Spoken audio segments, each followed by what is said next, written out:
This is the Parley, a place where guests are required to put their money where their mouth is, where we double down on the discourse and conversation. That's the only currency accepted. Proudly presented by the Nefarious Media Network.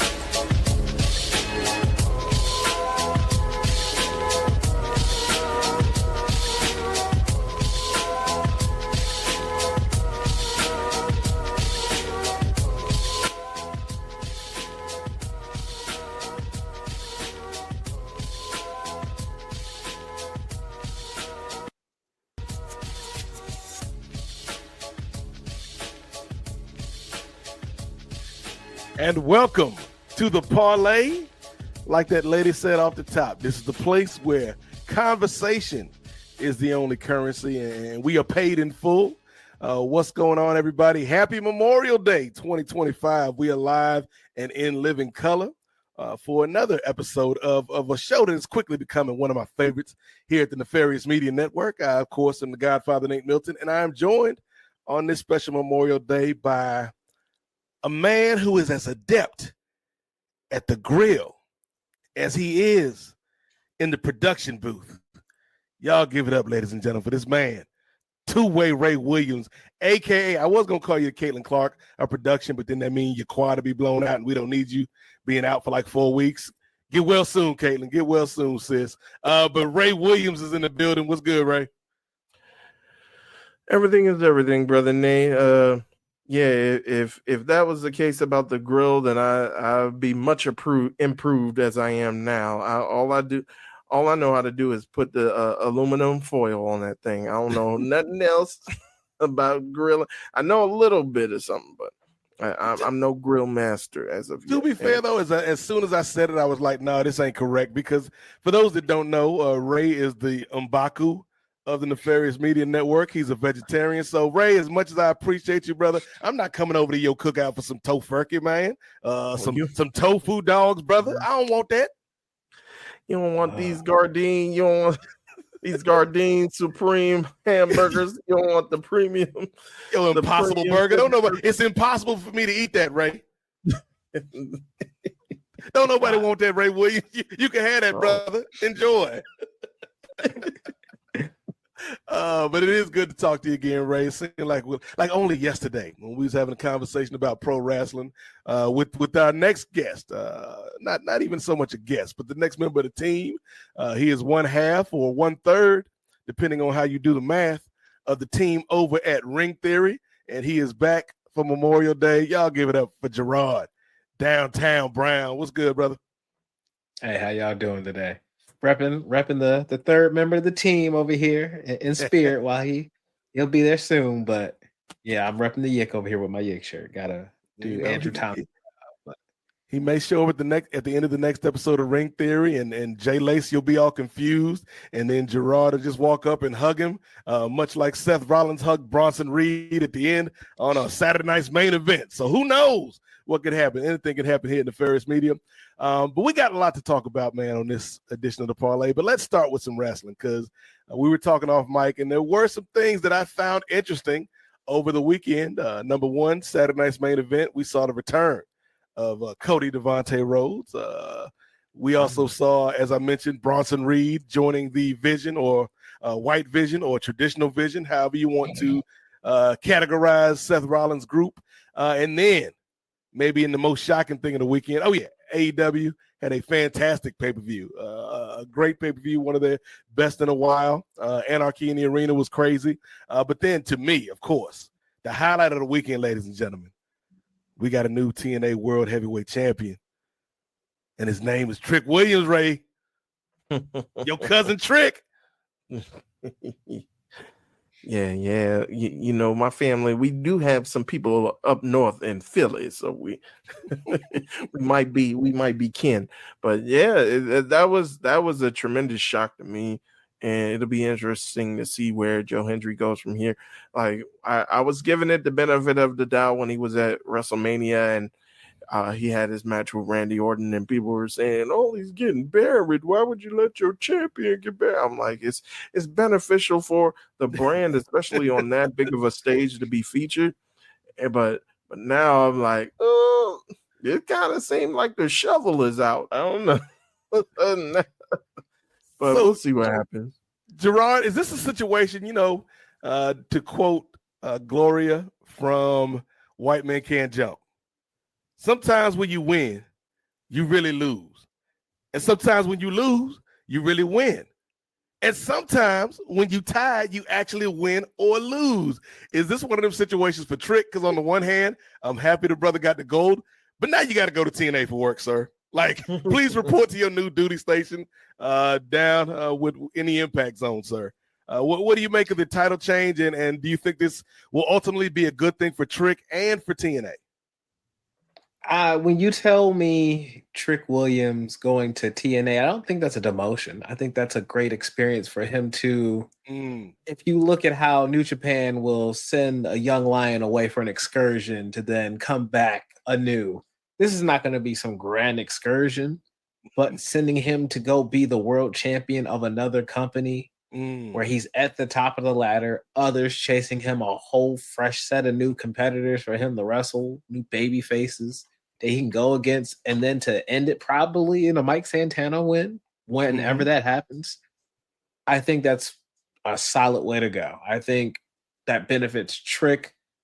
To me, okay, yeah, that sounds like a demotion, but does that seem more interesting than what he would be doing on the main roster? Like, let's look at what Carmelo's doing. He's with the Miz, like, and I would think Carmelo was a sure hit coming out, especially when you make him the number one draft pick, and he struggled and suffered on the main roster. But keeping him quote unquote within NXT, but then sending him to TNA for this little run, I think it's a great benefit for him, his character, his actual longevity in the company. Because if they're going to try to make him a bigger star, cool. Throw Trick that, and then say Trick is on the same show that maybe John Cena, if this would ever actually happen, but John Cena would then go to wrestle Joe Hendry at a TNA show. That makes it even bigger because it's a bigger spotlight on that show. And people are going to finish the show to see the main event, and he's going to be in that main event with that title.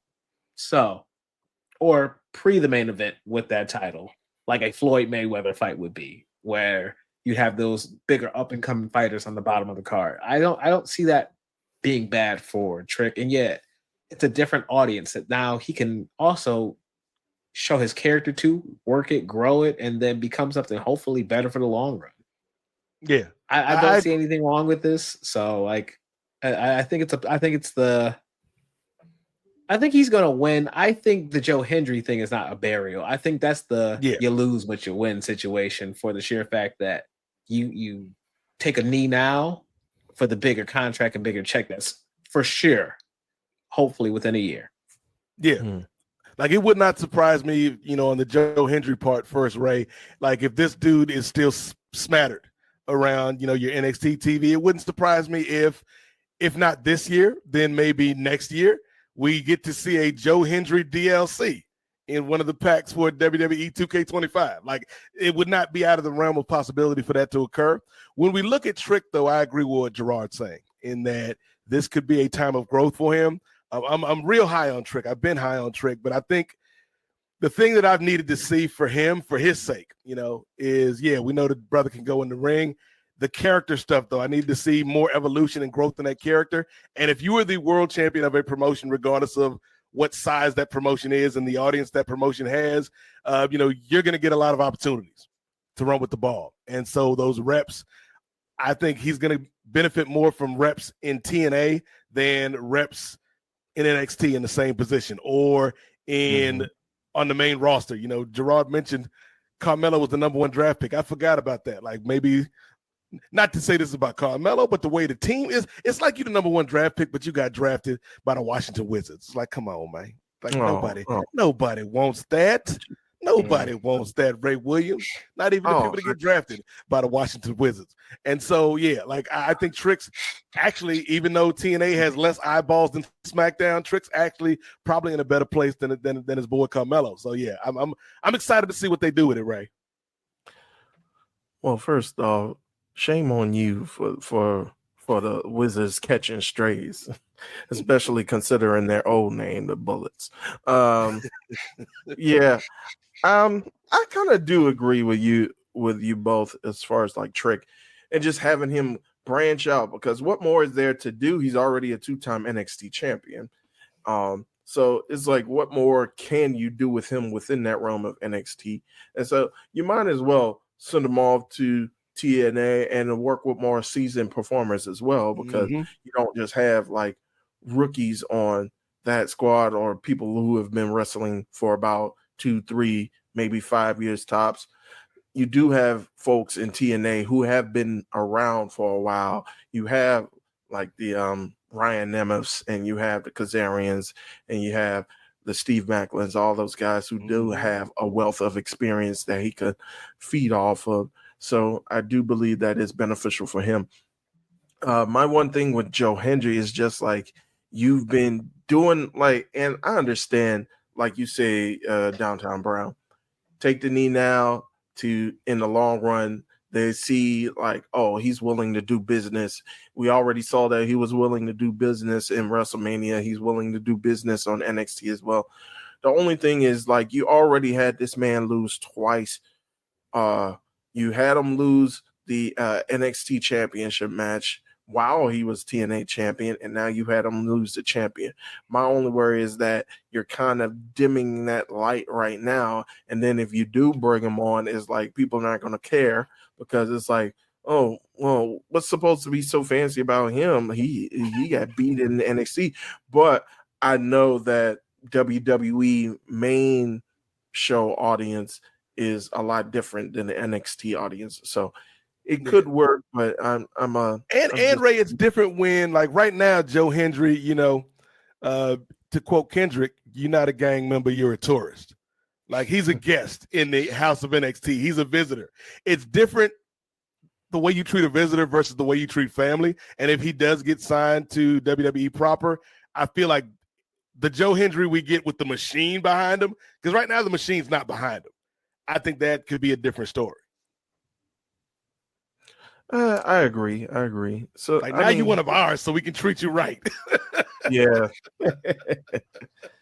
We'll see. We'll see how they go. I mean, and I think he just resigned, if I'm not mistaken. He might have resigned like a contract with them, but I'm not for certain. But hopefully when he does, yeah, hopefully. And you could build him up a little bit more in the NXT and kind of like transition him over where he could be a threat there until he does make the full jump over. So we'll see. Yeah. I think Joe Hendry still got a bright future ahead of him. Any thoughts on Saturday night's main event or AEW before we get to showing respect to some of our servicemen and women on these fictional streets? I got some aggressive sign language, but that's for Saturday night's main event. That's when it comes to the Truth and Cena match, because I didn't need it to be what we said it was. It didn't need to lead to Money in the Bank. It didn't need to be that. But like, wow, we not gonna just do our truth like that. Like, that's, I don't know. That was very clownish the way they did it. And just to have my man shucking and jiving out in his t-shirt with the, I hope he gets that. I hope they actually make that shirt, and I hope he gets a cut of that shirt. I hope so too. Because he better get something out of this. He leaving with something, because like he left with nothing, in my opinion, right now. Like, he got some mic time, and he got a Saturday night's main. Like, this felt like watching it when he went through the Capital Punishment match with Cena. Though you knew he was not going to beat Cena back then, there was still some doubt, and there was like, I don't know, it was compelling going up into it, even though you could think he was just the person of the month. This was like, we had some compelling nature to it, but I feel like we've just, I don't know, leading up to this 6-man or this tag team match, whichever way it goes, with Logan Paul and Cena versus. They beat me down now. I believe it. Yeah, Cody's just gonna beat Cena for the title. I believe it, and I'm just like, that doesn't help him. That's gonna hurt Cody in the long run. And this Cena heel turn is just what is this? Mm. I didn't need this. We could have just scrapped it at Mania. Are you saying We that could have John just called a Cena, spade a spade. Gerard? Are you saying John Cena has ruined wrestling for you? Nah, he's ruined his own end of his year. And that's sad because I'm a Cena fan. At the core of it, I grew up a Cena fan from the 02 period forward. And then he lost me in the mid 2010s. Mm-hmm. And then he got me back with the US title reign to the point where I was moderately respectful with him. And then it just grew. They like he was like the uncle that, hey, I'm happy to see you back, Cena. You really do love wrestling. I see you more than Dwayne. So, like, hey, it's great to see you, man. Come on through. At least you're wrestling. But now it feels like he's either playing it so safe because of the movie sets that, like, if you're going to give us your last year, maybe just cut off the side projects and the movie projects for a year. I'm sure TKO and your t-shirts and everything this year that you're making money-wise, I'm sure it's immaculate. I'm sure it's great. And you taking a year off for Hollywood probably might make you people hungrier for you after you retire. Because then you're fully committing a great story and wrestling, and then that's gonna vibrate out into the actual mainstream because you are a mainstream star at this point. But you're giving us a mediocre end. We had a spicy February or March. That might have been March, first of March. But and then what has it been since? Dick kicks,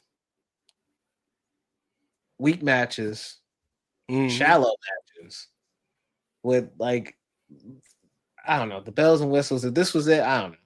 If you're playing it safe because of the movies, cool. If this is really what you physically all you have,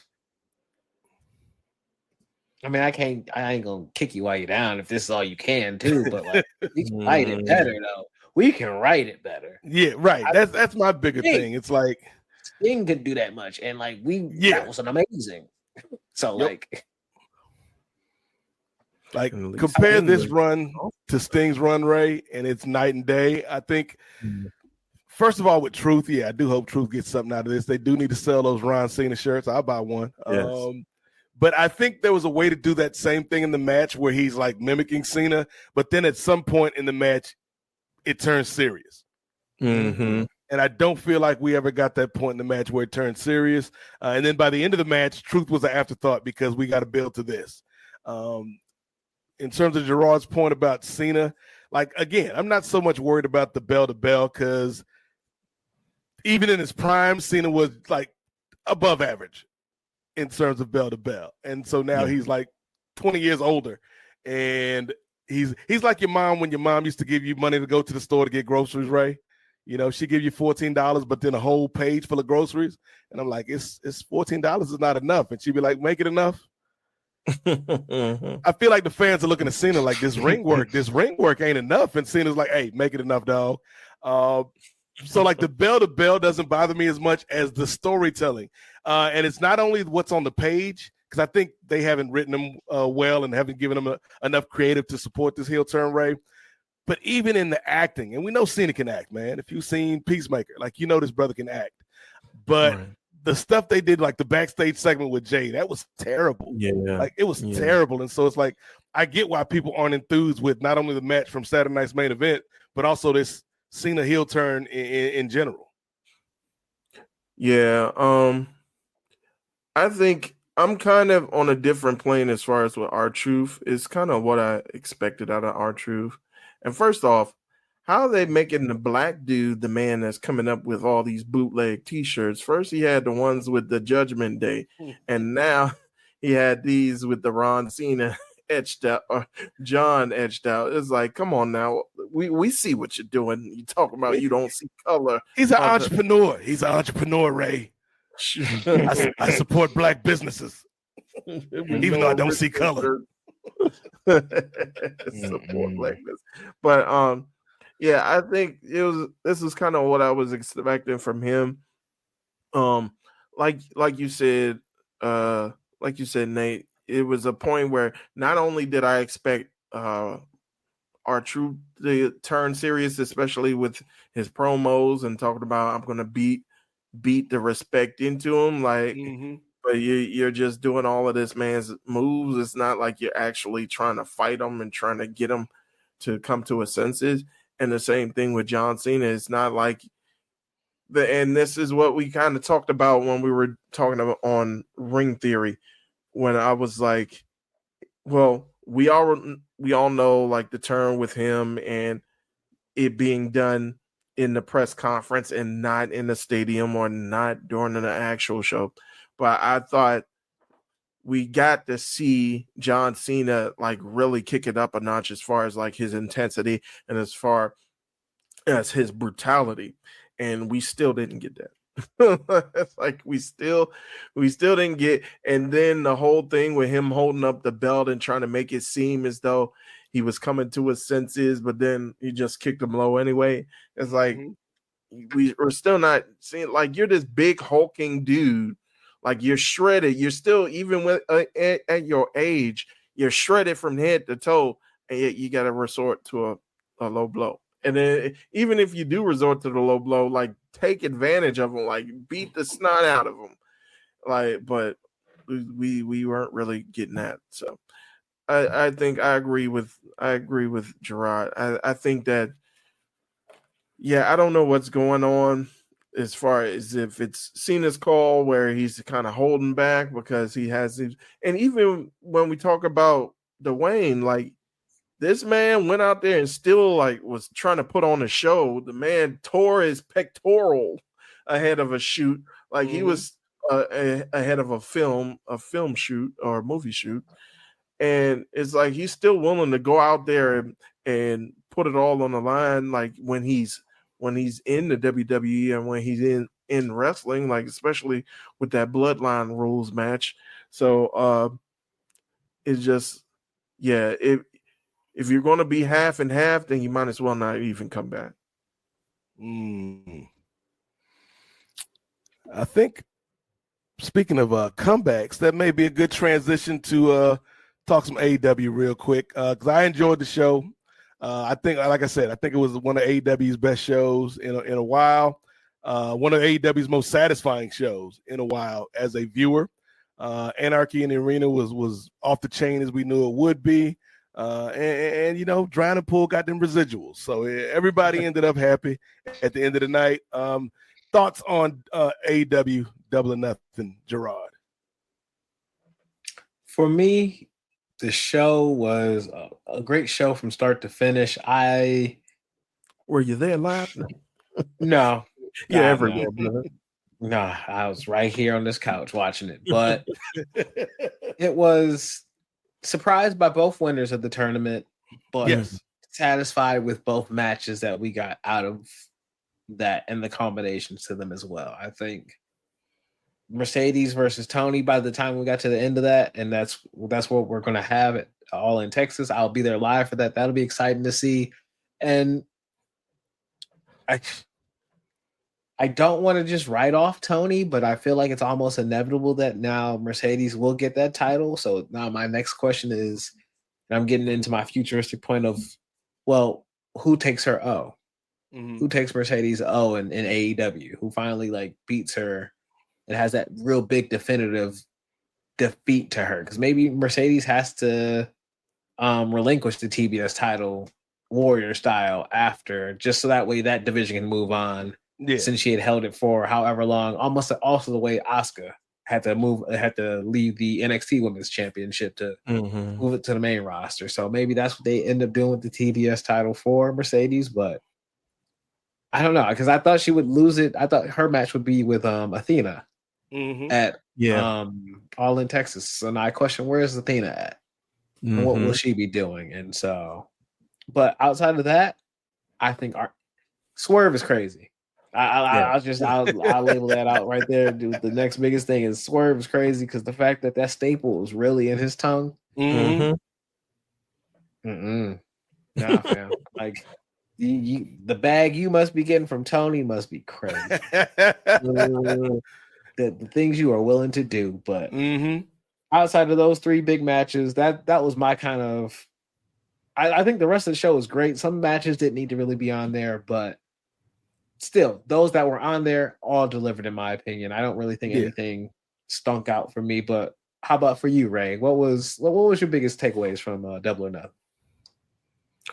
Well, I'm glad you asked, Ron. I really thought it was a very good pay-per-view. As you were, I was pleasantly surprised by the outcomes for both Owen finals.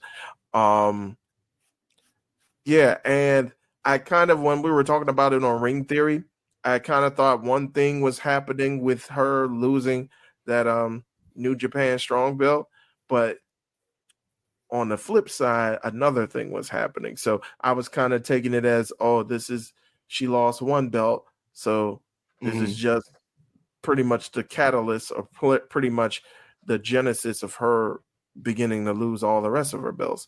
When in actuality, she only lost that belt to make room for the Owen. So I think I'm glad that it was a decent match. I give it that. I think it was a decent match. I think a low key, really good match was the Mina Shirakawa and Toni Storm. Shirakawa put on her working boots, even though they didn't give her, like, come on now. How you going to have bodies hit the flow, but you're not going to have Danzo Kuduro? You're just going to have this stock wannabe music. I'm still mad at that, but she did come out and she put on her working boots and she was really giving it to Tony. So I thought that was a decent match. After the Anarchy and Arena, I was kind of like, all right, this gets us ready. We're about to get right into the main event. There was like, and Paragon will be taking. I was like, Lord, we got a bumper match. We got one more. Oh Lord, I forgot all about like the Paragon versus like Don Callis family. So, but that was a decent match as well. So, yeah, I thought overall it was very, very good. I know a lot of people are talking about with the Anarchy in Arena that they were expecting Eddie Kingston, as was I. I thought, wow, for Mark Briscoe to just sit in his own blood for like an hour and a half and be like, yeah, I'll come out at the end. It's like very unsanitary. And like the ambulance from earlier was still there. Like the ambulance didn't take this man to the hospital. Like, what are y'all getting paid for, paramedics? But I thought that was a decent touch for him to come out and kind of neutralize Gabe Kidd, although a lot of people were expecting Eddie Kingston. Hook came out, but then it was just like he wanted to get a revenge on Claudio, and then he just walked out. So that was weird. But overall, I thought it was a decent match. I think because I think it was John, who during that recap of the show last night was kind of saying, well, this kind of puts into motion the fall of the Death Riders, where I think, and John Pollock, by the way, Post Wrestling, go ahead, subscribe wherever you get your podcasts and on YouTube, right here on YouTube. I think because none of them were the ones that get pinned, I think it was the Young Bucks who pretty much ate the pins. I think the Death Riders could say, well, we were pretty much, we had this company under our thumb, and if it wasn't for you, we would have won Anarchy Arena. And them saying this to the Young Bucks, it was like, you guys are supposed to be the founding fathers, but you guys are just clowns, and you guys stopped us from winning or something. So it'll be interesting to see what happens with that. Also, one more thing. I think what really happens after like these Anarchy that a lot of people don't really touch on is that after these Anarchy in the Arena matches, usually either like after 2 or 3 weeks, they start setting up for Blood and Guts. So it'll be interesting to see what they do in the realm of Blood and Guts. Do they include Hangman as a part of that? Like, do the Death Riders win that one or like get their win back? Or does Moxley end up taking the pin in that one and then that leading up to maybe his eventual fall in which I believe is eventual and inevitable fall at All In. I know we're getting into early predictions, but yeah, I think there's no way he should walk out of All In with that belt. So we'll see what happens. Oh, and I'm kind of surprised, but not really, that Darby Allin didn't roll all the way down the mountain to Arizona. So hopefully he's getting there. So we'll see what happens with everything. I think this pay-per-view, like you said, Nate, I think it was very, very satisfying for a change. And I think this sets up a lot between now and All In. Yeah, I think what we've learned, ladies and gentlemen, is Ray Williams secretly is Death Rider's fanboy because he keeps trying to come up with ways that this group is not ending, which is what we all want to happen, is the end of this group. So Ray, Tony Khan, and Jet Black, those are the three people in the world that still ride for the Death Riders. You know what? Yeah. I admit, Jet Black's suit was my burner account. I apologize. You know, this man producing the show and writing in comments at the same time, defending the Death Riders. It's a damn shame. But yeah, again, before we move on, yeah, I got a question. Where is Swerve going at All In? Because I thought this was for sure leading us to Hangman and Swerve against the Bucks. Mm-hmm. Yeah. With Hangman going towards the title, are we just place changing Ospreay for that? Because I mean, I think so. Okay, but I mean, I don't feel like that was the story because the backstage segments were leading up to these two apologizing, making amends for them to, I feel like, have a common threat. Right. But I don't know. Is Swerve even going after the Bucks at All In, or is in the promotional material, or not promotional material, but in the promotional lead up, it was him and Bobby always facing off at those media things at Globe Life Stadium. Mm-hmm. Do we run that back? Oh, Bobby and Swerve? Mm-hmm. I mean, it'll be hard, especially, considering that Hurt Business, or Hurt Syndicate rather, have the tag titles, it'll be hard to kind of envision Bobby Lashley not defending the tag titles unless they end up losing them somehow. I'm not sure. I was thinking unless they actually make this whole continental / international championship like reunion, or not reunion, but merging, as far as having Okada versus Omega. Like I could see Omega and Swerve against the Young Bucks, since those were the ones that really took the Bucks out. Yeah. Well, no. Do you think? Well, are you excluding Omega out of the Okada match now? That's what I'm saying. If it happens, since they haven't been really hinting to it right now. I mean, I know that's the point where everyone wants to go, is have that unification match, especially with them in their history. I'm just saying, if it doesn't happen, then I could see Omega being in that role, in the role of Hangman as the tag. They do have the Fatal 4-Way coming up, so Omega could lose that belt without having to lose it. So, and they're determining those challengers coming up for that. So that is a possibility. That we could have just been, they could have been a Swerve the whole time, pun intended. So yeah, there's a lot of different ways they could go. I was surprised that Swerve, not Swerve, but Hangman won, and I was surprised Mercedes won, because honestly, to me, I would still hold off on that match. I think even though it's July, so we're a couple months out, I still think that's way too soon. I'd keep building the breadcrumbs, building out the seeds. But yeah, for Swerve, it feels like he's been put back in line. Like, he's still one of the most over people in this company, but he's kind of stuck right now. There's not a lot of chairs for him to sit at this table, and so he just kind of got to wait his turn. Maybe it happens once Hangman gets the belt off of Mox. Right. God willing. We'll go back to our after school special with Swerve and Hangman. But And maybe I'm misquoting something, but I swear Tony stated at a certain point that Blood and Guts might be moving to pay-per-view at a certain point. And so, especially since they're running those smaller arenas and whatnot, and these theaters and these unique venues that probably cannot fit Blood and Guts, I could see Blood and Guts being at All Out at the Scotiabank Arena. It can fit it. Yeah. So I could easily see them delaying it until All Out.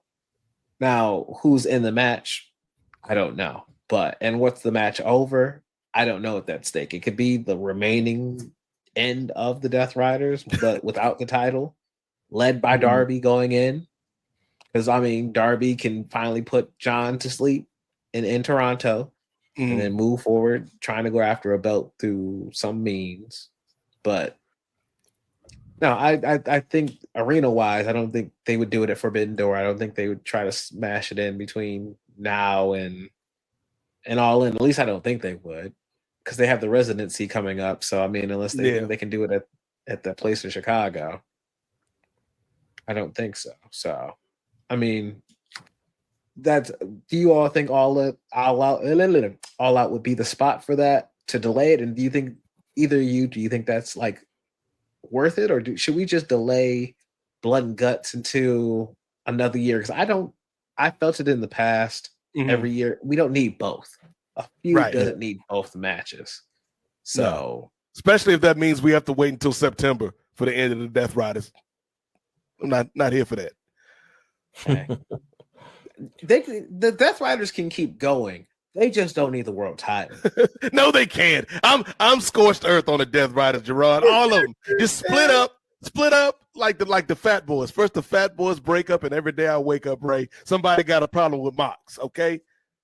just go your separate ways. You know what I'm saying? Just do the backstage segment like the Metaphor did a couple months ago. Just like, it's over, guys. It's over.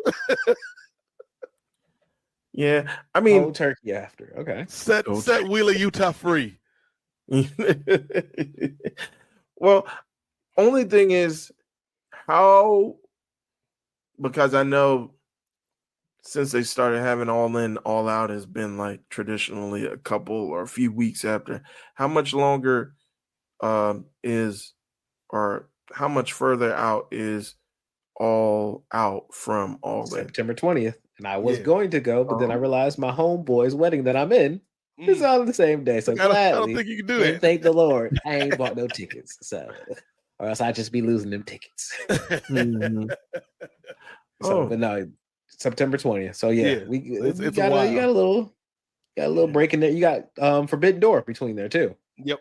I think they're taking the feedback from the previous years of how everything was so stacked on top of each other. Because my first AEW show was me. I bought my first tickets for the Blood or Guts that they were going to have in Detroit. And then they had announced right after Forbidden Door. And so that was a week after, like a week before. So literally that Sunday, I went to the show, and that Wednesday was Blood and Guts for me.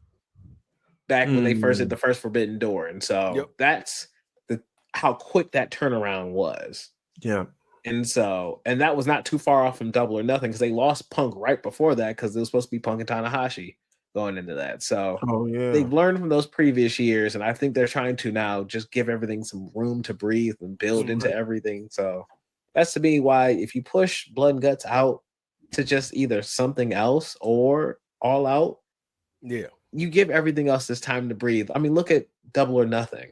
We got those two Owen matches had some time to breathe and build that story with just those two solidified finalists in both matches. And so like, I think they're just trying to evolve. And that's when I reflected back on the whole company as a complete. I was going through my ups and downs because of the Swerve loss, but I really think AEW is going they're building. It's quiet building, it's slow building, and there's been adjustments and listening to the audience. I just hope they listen in Texas. I need that the most, because I'm an IG live myself walking out that boy. If it's not, y'all get it live in living color, because I would not be happy about that. But in Hangman, I trust right now. I've always felt some type of way about the Hangman name, but in Hangman, I trust no matter what. Y'all get ready for the Gerard Brown crash out. Hey, it's coming. When Moxley walks out of that building with the damn belt that he doesn't wear. No, because Moxley's gonna walk out somehow, beat Hangman, and then it's gonna be up to Ospreay in London to try to stop him, and then somehow he'll get past Ospreay in London, and then it will be Darby. That's what it's going to be. If he loses, if Hangman loses in Texas, that's the path. Yep. Which is what I predicted from the beginning, that Darby was going to be the one to end this, and so I hope I'm wrong though. We gonna see Will's kid cry in the front row.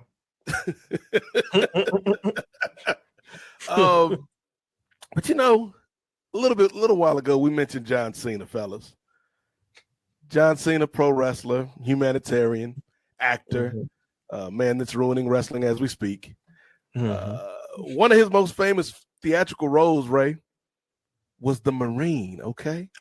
Yes. And since it is Memorial Day, tip of the cap to all who have served. All gave some, but some gave all. And that's what Memorial Day is for, to remember those who have lost their lives in service to this great country. So we wanted to honor some fictional servicemen and women. So we're going to go around the horn. Everybody gets 3 people. You get 3 folks on your team. So we're going to do a draft, a conscription, if you will, Ray, of our favorite fictional servicemen and servicewomen. Do you want to do all 3 at once, Ray, or do you want to go like round by round? How should we do this? What's the best way to do it for the audience? I think if we're going to do a draft style, I think we could do, and especially like, are we only each, like, if we pick somebody, they're off the board? Yes, they're off the board. All right. I think it would work better if we do one by one around the horn. Okay. All right. So let's we did an unofficial coin flip behind the scenes. And the first pick goes to Gerard. Second pick goes to Ray. Third pick goes to me. And we'll do that for all 3 rounds. So Gerard Brown, in the history of film, in the history of television, in the history of comic books, in the history of manga, in the history of anime, in the history of everything. Who is your first pick for your favorite fictional serviceman or servicewoman? How familiar are people with Dragon Ball Z here? How familiar is the table with? Because I need to have a question, right? Because do we count like Vegeta as like a? He's in the Saiyan army. Yes. Are we counting that as like a serviceman? Does it have to be strictly United States Army or Marines or Air Force, Ray? I think, it has to be an actual like human army, Brother Gerard. So an actual member of the U.S., since it is Memorial Day, the U.S. military in fiction, those will be the parameters. So that way Ray can't cheat. Even if you want to do, that's all. Yeah. Even if you want to do guys from other like countries, that's fine. But we'll take an answer from other countries, but America first, as they say. No, I'll stick right here. Eric Stevens. That's all you need. Who you going with? Eric Stevens? Eric Stevens. That's a Black American operative named Killmonger. You saying anime threw me off and made my brain go, oh, there's so many more people I could be picking from. But no, I was going with Eric Stevens to begin with. That's a good one. Killmonger. What do you think about that, Ray? That's a good choice. I could dig it. You can dig it? I mean, I'm surprised this is first, but I mean that's a good choice though. That's a strong choice. Non-traditional service member. Ray Williams, who's your number 1 pick? Oh, well, although I really, really want to go with like the first person that came to my head, but it is also the first person who you kind of brought up within our group chat, Nate. So I think I'm gonna hold that person off for you. I won't be dirty and steal your pick like that. So one person that immediately, once I got off of that particular pick, I was like, who comes to mind when I think of like the first time I've seen like military service members like in fictional work? And this brother not only ticks off the box when it comes to professional wrestling, but also ticks off the box when it comes to animated series. Okay. So I'm gonna go with one Sergeant Slaughter. Ooh, very good pick. We're not going to count the parts where he was an Iraqi sympathizer. We're going to cut that one out of the canon. Everything else we're going to keep included.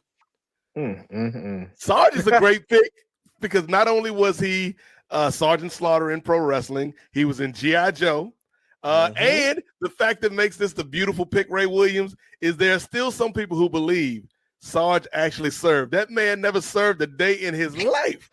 A day in his life in the military. He is one of the greatest fictional soldiers ever. He played the role that well. They thought he was in the military. I'm not mad at that pick. I'm not mad at that pick at all, Ray. That's a great pick. Ray, I think you alluded to it though. You know, war is hell, man. You know, it's a lot of lost lives, it's a lot of collateral damage, but there's one man out here that was his business, Ray. The man said himself, killing is my business, ladies, and business is good. I'm talking about Major Benson Winifred Payne, a.k.a. Major Payne from the great classic. Damon Wayans with Major Payne. Come on now. We talk about a man that was one of the most deadly operatives that the military has ever seen. He took out all of America's enemies, and they were like, well, what's next for Major Payne? I know. Let's have him teach these kids. And you get Major Payne teaching this ragtag group of young military students at the military academy, and he falls in love with Karen Parsons. I'm not blaming the brother. You know, we all just flesh and blood. You know, so many great scenes in Major Payne when they at the club, and Major Payne's like, I've been known to cut a little rug. To the sounds of Pop That Coochie by Uncle Luke and the Two Live Crew. Another one of my favorite scenes in Major Payne when I forget the guy's name, but he's like the bad boy of the students, Ray, and he's a young white boy and a young traditional soldier, if you will. And he's getting all in Major Payne's face, and he's agitating him. And Major Payne is like, "You want to fight me, boy? You want to fight me? I am 2 seconds away from being on you like white on rice and a paper plate and a glass of milk in the middle of a snowstorm. The water on my knee will quench your thirst." Like Damon Wayans did such a good job in that movie. Like again, Ray, like I think a lot of people may know, but for those that don't, my father served in the Navy for 25 years. So I grew up for most of my teenage years either on military bases or in cities like Newport News that are big military towns. And so this movie was like surprisingly a favorite film for people that went in junior ROTC or people who's, were military dependents and their dads and their moms were in the military. Like Major Payne was this random ass movie that we all kind of connected with and vibed with. So yeah, my top pick, because not only is he a good soldier, Ray, but he can lead my team, is Major Benson Winifred Payne. I love that. Yeah. I love that pick. Yes, very good pick. Have you actually seen that movie, Ray? I know it's, sometimes you don't watch movies. No, that was one of the movies that we had on VHS that I would watch over and over and over again. You just rewind that one Bam Bam Bigelow scene. I'm going to take this leg right here and put it up against your chin right there. Like you said you was going to kick me in the face. Oh, I'm sorry. I did, didn't I? And then he kicks him in the face. That's a great movie, man. Major Payne. One Tubby. Two Tubby. There's probably some stuff that you couldn't get away with nowadays, but me, I always like Major Payne. Not at all. No, not at all. Like, hello, Betty. Like that's a whole lawsuit. Yeah, Major Payne. You got this young boy in your bed, even though they tried to trick you and get you booted out of the service. Like that wouldn't have gone well for Major Payne if it went to the courts. That movie was hilarious and gave me life when I was in boot camp. My mom sent me to boot camp at 14 for not washing the dishes and taking them bad kid boot camp. Sent to that. Oh my and goodness! The one thing of hope that we got was Major Payne. Major Payne. Me and my god brother was sitting there laughing the whole time. 8 weeks. I turned 15 at that boot camp, but I was rolling off of that movie. So I can agree with that commonality of the shared experience because of that movie. Yep. And shout out to my boy, Orlando. Is it Orlando Robinson? Oh no, Orlando Brown. Orlando Brown, that plays Tiger in the movie. Obviously, he's had some ups and downs in his personal life, but he was really good as the little kid in that movie. He was. He was a very good child actor, which is just crazy to see, just the path he's been on and just stuff that's been going on with his life. Hopefully he gets it together. But he was very talented. I agree. Gerard Brown, number 2 draft pick for you. Who you got? I'm gonna have to go with John Clark. Ooh. I'm just going. Do people know who? Without me explaining it, do people know who John Clark is off rip? I'm testing the waters right now to see.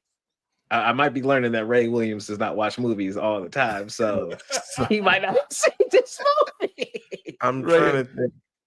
Is it Denzel, right? Oh nah. No. Once again, I got Killmonger over here. Mm-hmm. Go ahead and load up Michael B. Jordan Part 2 without remorse. His Amazon Prime movie. He was a military soldier that they killed his wife. And so he said, okay, bet. I got to get my revenge. And this man was going through hell and high water. Think Jack Reacher, but Black Reacher. Yeah. Hey. I actually have seen that movie, especially. Oh, you have? Yeah, I have. It's the scene he's in the prison or he's in the actual prison cell and he fights his way out, right?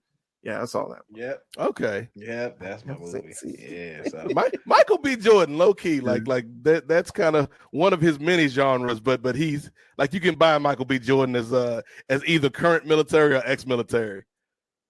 I agree. So that's gonna be my second draft pick. I'm just going. Who knows if I have a third Michael B. Jordan? I was gonna say, does Michael B. Jordan have another one? Hey, wait till round 3 to find out. But Ray, who you got cooking up for round 2, man? All right. Well, I've been trying to think about this because I had number 1 locked and loaded in the chamber. Number 2 is kind of a little harder to think of. Go ahead and say The Miz. None of the portrayals of Marines in Marine 1 through 6. 6 of those. That's insane. It's Did any of them make money past the first one? I don't think not in the box office. I'm sure they had that direct to DVD money when it was going down, or that rental money. Who were all the Marines? So we had Cena, we had Miz. Did we have another? Orton. No, okay, so Orton got moved to round. He's in round 2, part 2, because they didn't want him to be in the Marine. He was going to be Marine after him, but then when they found out that his past record, his AWOL period, right, they bounced it over to Ted DiBiase for that one round. Oh yes. And it was The Miz. Yes. Ted DiBiase Jr. Yep. Yeah, that's random. Never forget Ted DiBiase and his crooked daddy scammed all those poor people in Mississippi. Never forget. That shows you the machine right there. That he has that movie. Ted DiBiase. Out of anybody you could have picked on the damn roster. Yeah, but they just look right past Titus O'Neil like, nah, this ain't for you, dog. Exactly. It's so many different picks I could think of.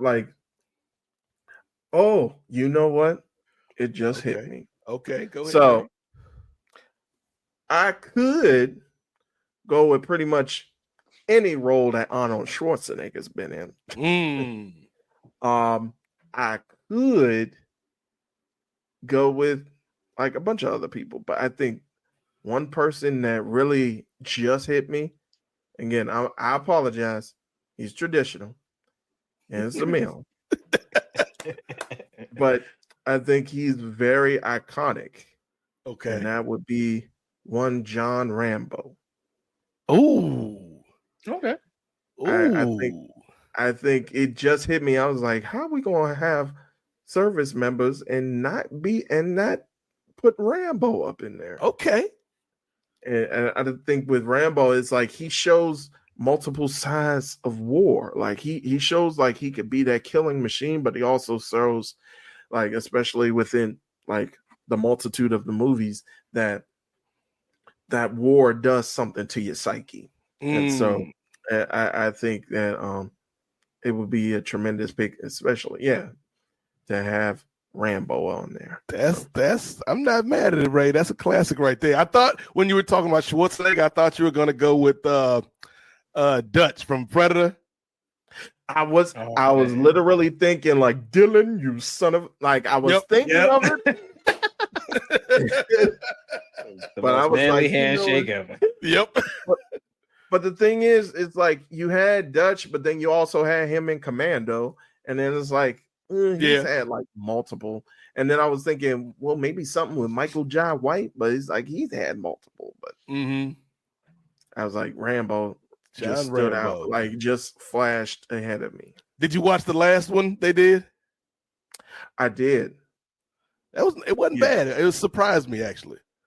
It was pretty good, but then of course it got hokey towards the end, and then when he just opens up the dude's chest with his bare hands and rips his heart out, like I was like, this is like Mortal Kombat type stuff, right? He got that old man strength, right? Yeah, like right through his rib cage. It's like, I think it's a little bit more intense than that, but I guess. Okay, so Ray went with John Rambo in his second round. I'm actually glad Ray didn't go with this. I thought Ray might be leaning on this pick, and this is somebody who, realistically, he probably would have been my first choice if Ray hadn't led me to Major Benson Winifred Payne with the first pick. So I'm glad this brother's still around for pick number 2. Y'all know, if y'all have heard me talk about any of these, particularly last year or so, any of these movies, y'all know one of my favorite servicemen in the game right now. Ladies and gentlemen, he is somebody who is always fighting on the right side of history. He is somebody who has always got a good conscience, a good moral compass, if you will, Ray Williams. He is somebody who you can just call Captain America.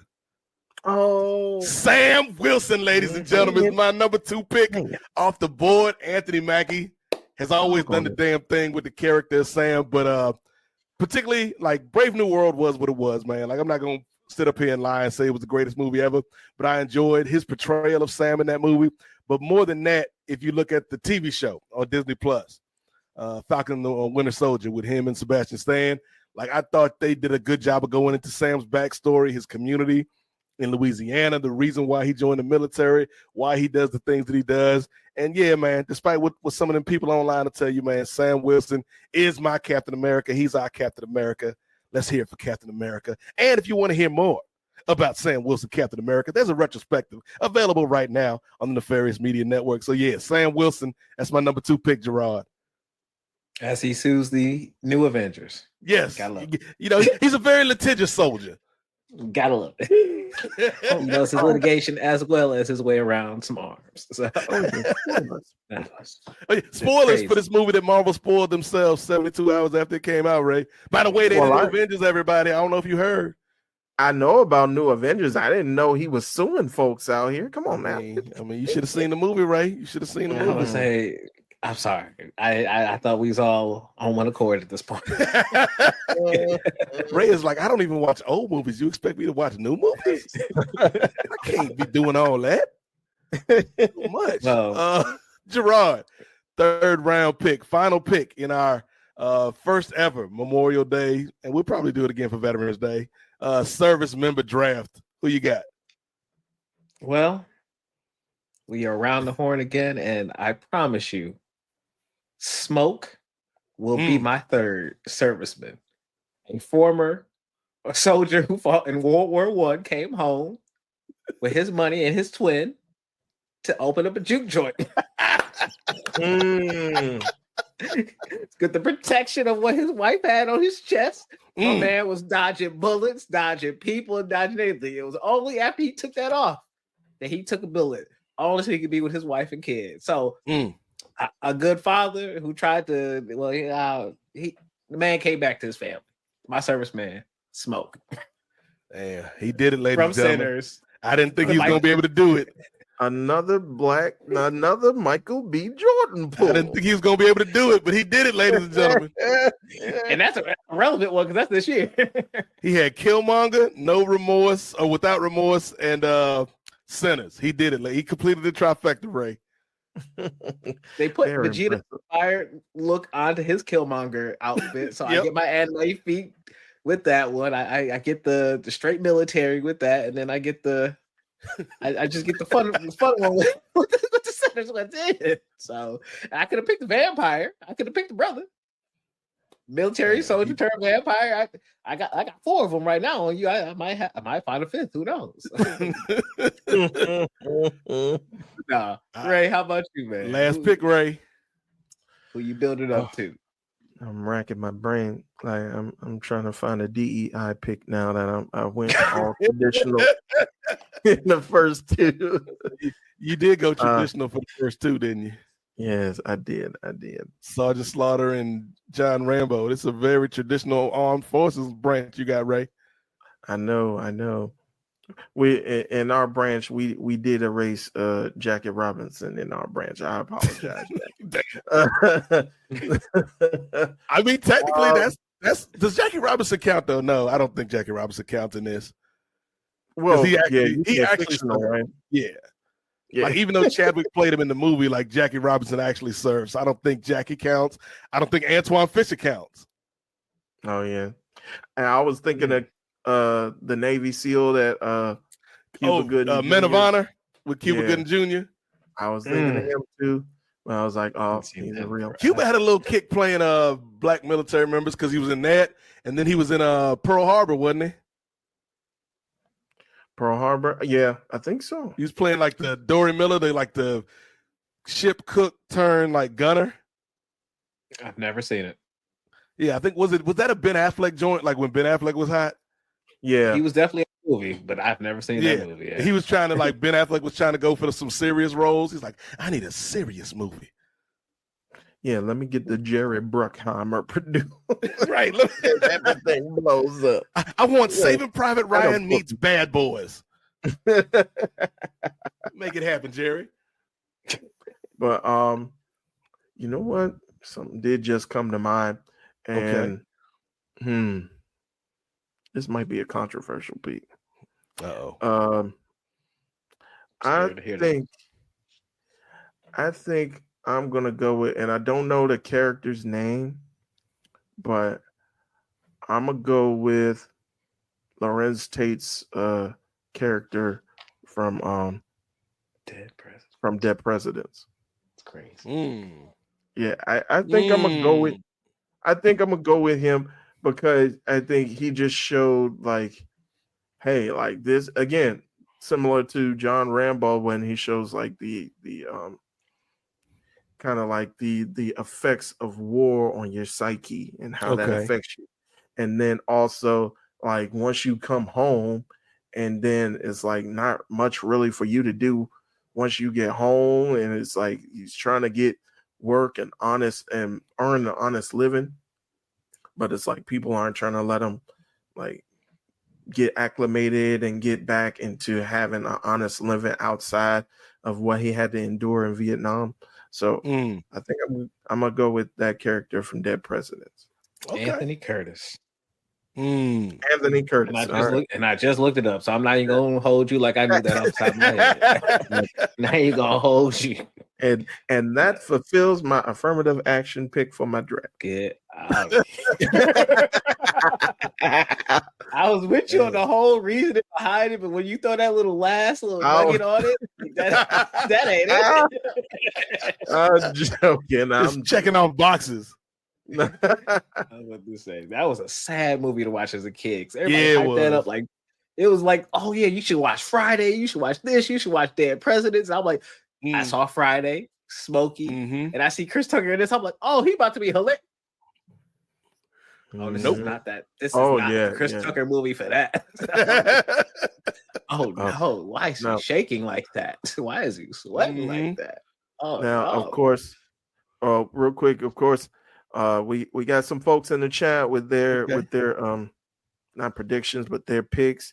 And of course, good old Brandon from New Jersey had to chime in. He said, "What about Denzel in Glory?" I don't know about Civil War era. I mean, technically, they was in the regiment, Ray. Yeah. Was he portraying a true person, like an actual person, or was that a fictional person? That's the question. I don't know if that character was a real person or just kind of like this is something that these soldiers would have gone through. Right. But Denzel acted his ass off on that one with that single tear. Mm-hmm. Yeah, that was a good movie, man. That was a good movie. That was good job, Brandon from New Jersey. Shout out to our brother Brandon, man. Don't forget, we talked about John Moxley earlier. If you are a fan of John Moxley, Death Riders aside, check out Eagles Don't Hunt Flies, an excellent podcast with our good brother Dickie Bird, the main man Martin Bushby, and the third most popular host Brandon from New Jersey. We salute you for your work, brother. Thank you for your service. All right, stop stalling, Nate. What's your last pick, brother? Okay, see, first of all, Ray, you about to get an angry tweet from one Booker T for not putting G.I. Bro on the list. Oh, no. I thought you were going to go with your boy Pitbull, Sergeant Craig Pittman. Oh, yeah, there was some great honorable mention like Craig Pittman, Ranger Ross, the master of the super kick. Y'all don't know about this man, Ranger Ross, an Air Force paratrooper who somehow was the master of the super kick back in 1988. I don't know how he got that title. He won the war single-handedly, one kick at a time. But you know what, Ray? You're right. We do need to have diversity in our armed forces. So I've got two men of color, two non-traditional soldiers already. I figure it's time that we have a woman. Nobody's named a woman, man. So, shout out to G.I. Jane on these streets. Keep my wife's name out your effing mouth. But I'm not going with G.I. Jane, I'm going with another tall glass of milk that Ray Williams might like. Oh, here we go. It's a lady that gets a lot of hate on these streets, Gerard. But every time they try to put it down, you know what she do, Gerard? She goes higher. She goes further. She goes faster. My third pick in the Armed Forces draft, none other than Captain Marvel herself, Carol Danvers in the building. Oh, not only is she a Monica soldier, Rambo walks away, head down. She's flying these jet planes. Well, I went non-traditional my first two picks. I kind of felt like I had to go traditional for the last one. But not only can Carol fly these jet planes, but she also got superpowers, Ray. So she's like a super duper soldier, man. So I got Sam Wilson. I got Carol Danvers, and of course, leading the team, Major Benson Winifred Payne. That would be a very intriguing regimen. Be a fly on the wall. I could have gone all Marvel if I had kicked out Major Payne because Nick Fury served too. So I could have gone Nick Fury, Sam Wilson, and Carol Danvers, but now Major Payne is the one to lead this team. Well, Jay Lacey said, "Glad you didn't go with Lacey Evans." Oh no! Let's give an honorable mention to Lacey Evans on these streets, man. She's a sassy Southern belle who's also a Marine who also has addiction problems in her family, and we don't know what to do with this character, ladies and gentlemen. Right, addiction problems, but she's a single mom, and then she's a single mom. She's trying to get people to stop being addicts, but she's being a jerk about it. So is she a baby face or not? I don't know. And then she was gone. She also mentioned something about her brother committing suicide or something like that too. I think it was something tragic like that, but it was like all in the guise of her also being a heel and telling the audience that she's better than them. So it's like it didn't kind of work. Like, am I supposed to be feeling sorry for this lady that's yelling at us? Maybe she was like Sly Stallone. She was doing her own tribute to the trauma, that some of us servicemen and women go through. Lacey was on a whole nother level. We just didn't see it at the time, right? Right. So those are our picks for our servicemen and women. If y'all have any picks, throw them in the chat, or you can email them to us if you're listening to this in the future. If we missed anybody that you think should have been on the list. Let's stay in this land of fiction, though, Ray, because you brought up an interesting topic a couple weeks ago. Songs in fictional films or movies, Ray. but not just on the soundtrack. That's not what you were asking about. So let the people know what you brought to the table, what you wanted to contribute this week. That I think is a really good question. Yeah, so I thought, and this is just my internal monologue, always racing about what is my question for feeding the ducks gonna be on a daily basis. I was like, let me start writing these things down. And one question that came to mind, as I was watching clips from the show Martin, very underrated show, doesn't get the love that it truly deserves, should be considered one of the best, if not the best sitcoms ever made, in my opinion. But I stumbled upon this clip that I used to watch, again, going back to my video renting and DVD renting days when I would read like the whole first season of Martin. One particular song came to mind, and it was when Marty Payne had to, I think, Junior, who ran, or not Junior, but Stan, who ran. Yeah. I'm thinking of Garrett Morris. He has so many great characters. He's Junior on Jamie Foxx. But Stan, who used to run the radio station that Martin worked at as a DJ, he ends up leaving the radio station and doing his own thing. And so then the radio station, WZUP, ends up getting picked up by this country music conglomerate, and ends up turning it into a country music station. And so to get into the part, Marty Marr turns into a country music singer, and his beloved hit was "Love You From Behind." If you haven't heard it, it's hilarious. It's hilarious. It'd be one of the funniest things that you've seen that's like a minute and a half long. If I can't love you from the front, I love you from behind. Like, whoa. Like, we didn't catch on to that when we was kids, right? Exactly. And so I thought, what else is there to catch on from? Right. You know, like, hey, I was an innocent, pure young person back in them days, Gerard. I didn't know.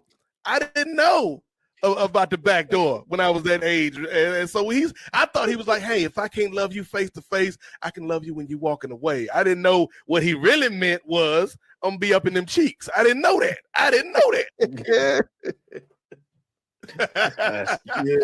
Yeah. Neither did I, but I thought it was hilarious. I thought it was innocence must have been special. Yeah. So it hit me. What are some good songs? It could be good songs, it could be funny songs or humorous songs. But what are some songs that come to mind from movies, from TV, that are sung by fictional artists? And I'm trying to keep it to fictional artists. We're not going to go into musicals. We're not going to go into Wicked and all this stuff, but actual, or not actual, but fictional musicians within the space of a film. And yeah, again, it's not going to be based off, like, of course you can pick anything from Dreamgirls, but we're talking about movies that weren't specifically based in music, but have like one artist in it, or one artist in it that had a song. So first of all, shout out to that episode of Martin. That is one of my favorite early episodes of Martin, because at the end, spoiler alert, Martin goes through all this trouble to become a country music DJ. And at the end of the day, the owner's like, well, hell, boy, I didn't want you to become a country singer. I wanted you to make this country thing more urban. And he fires Martin. And that's a lesson in life. We can't get nowhere if you're non-traditional. Sometimes, even if you play the game still wins at the end. Mm-hmm. But this is a great question, Ray, because there's so many ways we could go with this. Like, immediately my first thought when he brought this question up, Gerard, was a movie that low-key, I ain't even gonna say low-key no more. I'm gonna say it with my whole chest. I love this movie. It is one of the most subversive movies of its time. It's dumb, it's silly, but it's also really clever. And it's got a killer soundtrack. Ray Williams, we talking about Josie and the Pussycats in the building. Oh, of course. Okay, Josie and the Pussycats. Shout out to Rosario Dawson and them. But not only like all the Pussycat songs are fire. Pretend to be nice is a banger. You know what I'm saying? Why do you do what you do to me, baby? Taking my confidence, making me crazy. Why can't you pretend to be nice? Because then everything would be all right.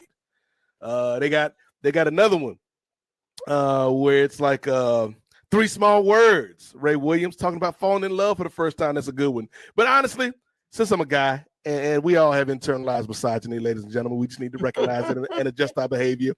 My favorite group off of Josie and the Pussycats was De Jour, the boy band starring Donald Faison and Breckin Meyer and Seth Green, because they had a couple hits. They had Around the World with De Jour, Get on Your Motorbike with De Jour, We Going on a Trip with De Jour, Banging Around the World, You Wish You Could Be Friends with De Jour. So they already let you know what time it was when De Jour came to town. But then they had a second song, Gerard, which goes back to, you maybe being a little bit more worldly than me and Ray when we was kids. They got a song called Backdoor Lover. Oh. And it is off the chain. It is exactly what you think it is about. It is exactly how you think it would be sung. Backdoor Lover, open up the gate and I sneak in behind.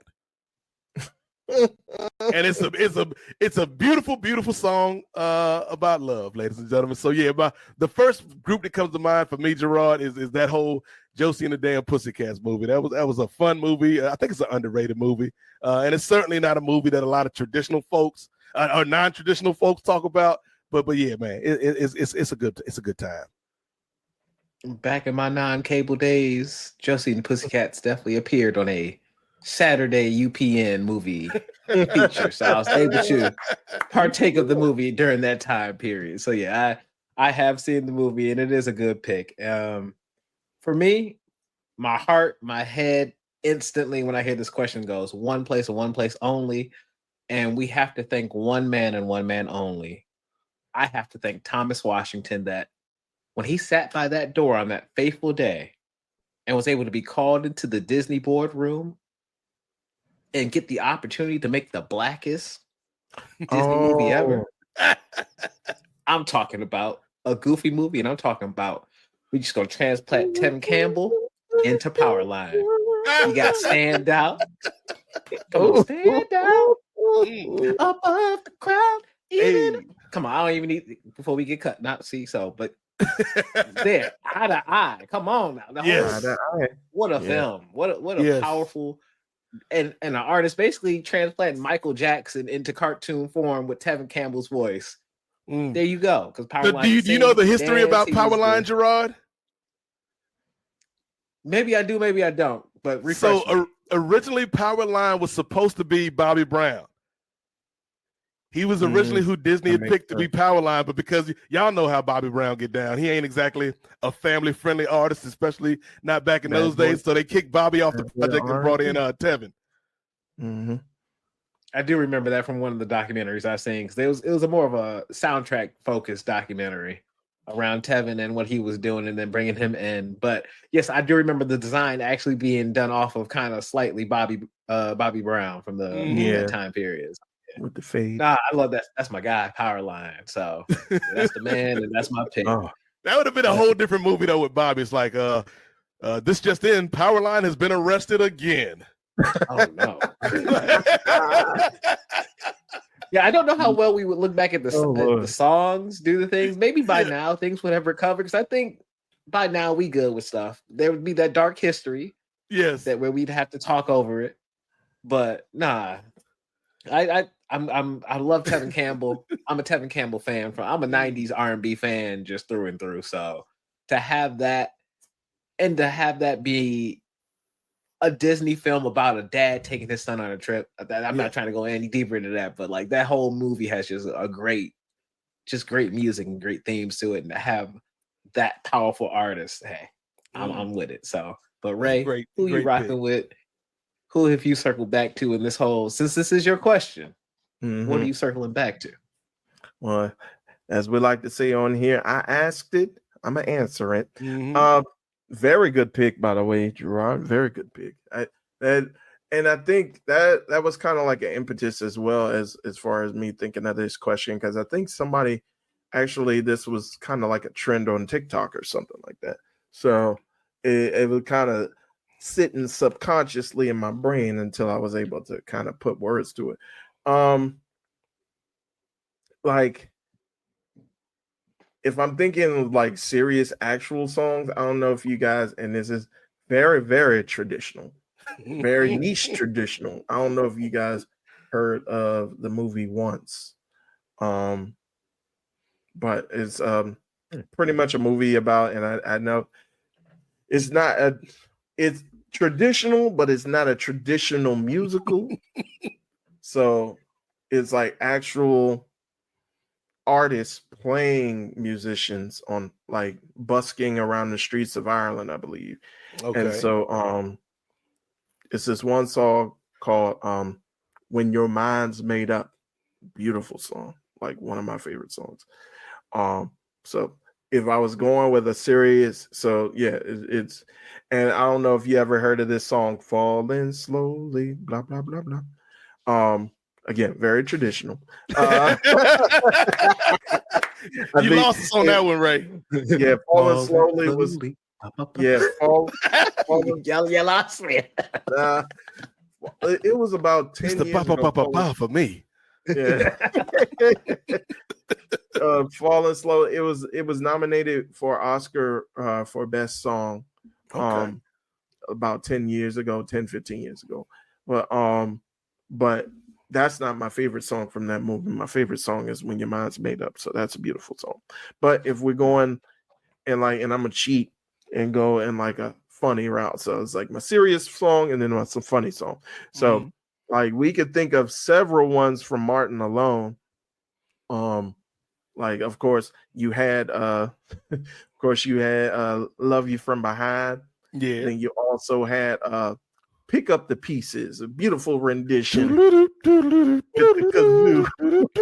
the pieces. Shout out to Tracy Morgan. Shout out. And then I also mentioned this to Nate during our chat in the group chat. I could think of several songs from Half Baked. Include from the rap artist. I forgot what the rap artist's name was. Sir Smokes a Lot. Because Sir of course.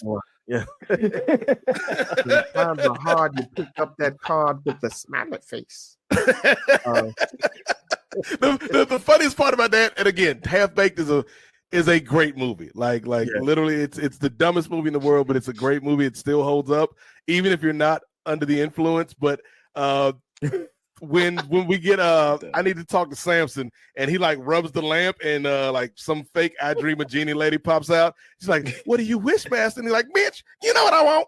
I need to talk to Samson. Fly me to the moon like that chick Alice Crandon, because it's hard being black and gifted. Sometimes you just want to throw it all down there and get lifted." I'm like, this man is a genius. Bars. It is hard being black and gifted, Ray. It is. Mm-hmm. But the one that I'll go to and kind of circling back and kind of making this full circle, there was a downtrodden aspiring artist who had to resort to becoming a mechanic. And so I'm gonna go with Don't You Know No Good. Excellent. Because it's only one line during the whole song, but he sings it with so much passion. Don't you know no good? Don't you know no good?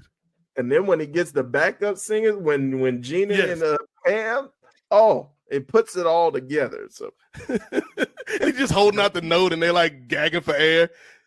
But don't you know good? Don't you know no good? And they just like, come on, man. That's a great pick. Ray. You gonna make me go back and rewatch Martin all the way through, because that's one thing I've never done, is start to finish watch Martin. I'm just going off of my old childhood memory of watching it on TV and when it's popped up on cable. But no, I that's one flew over my head for me. So I think Ray's right. Like, Martin is real underrated, man. Like, we all loved it, but I think Martin is real underrated, particularly. And this is not to throw shade at like a show like Friends or Seinfeld, which are kind of around the same time frame as Martin. But it's like, like if you really sit down and watch what Martin Lawrence and that whole team was doing, like, that brother was cooking in terms of what a sitcom could be. Yeah. And I actually want to thank you, Gerard, because you kind of opened up these memories when you brought up like favorite lines that you just be saying from movies. And it was like, man, I could do a whole thing on Martin by itself that I just be saying to myself when we saying out loud. Go King Beef, go King Beef, go King Beef. I always tell my brothers, it was like, you ain't got no job, man. Whitty Hutton. Who is Whitty Hutton, brother man? That brother man can't spell. Dreams are repressed desires of things we wish we could have. Martin was excellent, man.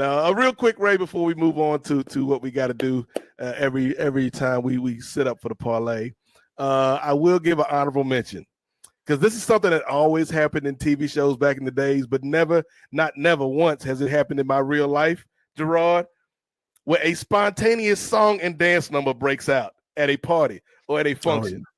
Yeah. And there was one in particular that always sticks me to this day, Ray, because it was instructional as well as entertaining. Because if you want to do the Steve Urkel dance, all you got to do is hitch up your pants, bend your knees, and stick out your pelvis. I'm telling you, brother, it's better than Elvis. Do it. Do it. Everybody. To the Urkel. How do all them people know the choreography, Ray? I have never been in a place, Gerard, where spontaneous choreography broke out and everybody knew all the steps. Even the traditional people was on beat and had the steps down. They just picked it up so easily. You just instinct. It just happens sometimes. You just, when you feel once it. in a lifetime, you are all in the same zone. It's like the Mandela effect, but all the choreography, everything at once goes into everybody's brain, and they can all just like in the fictional universe of Family Matters.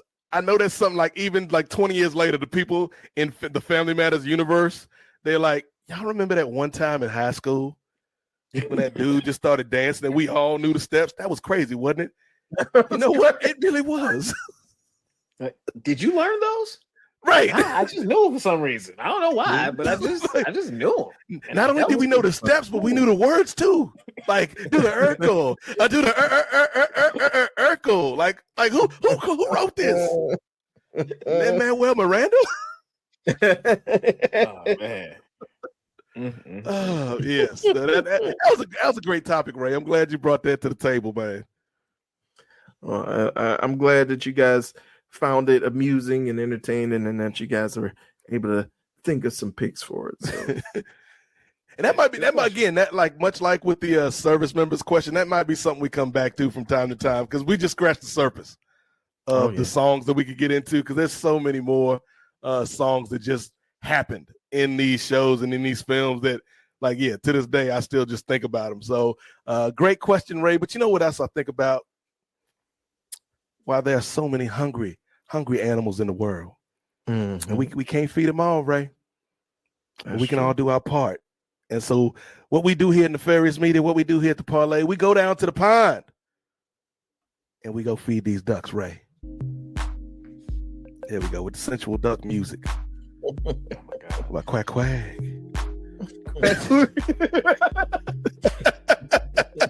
Like, what are those ducks doing? Why is he on her like that? I don't understand. I'm a naive young man. But this Feeding the Ducks on the Pond, ladies and gentlemen, if you're new to this program, this is where we all bring a topic to the table and we go around the horn and talk about it. So, Ray, since you just brought us that brilliant topic, I'm going to let you go. I think I'll let you go second in this rotation. Let's start with Gerard Downtown Brown. What question would you like to bring to the group, brother? Ooh, how kind, because I was waiting to go second on this one. I was waiting on this question. It's the first time. And I knew it was coming too. And I'm over here like, what say? What's my question? Do I have anything like Michael B. Jordan? Nah.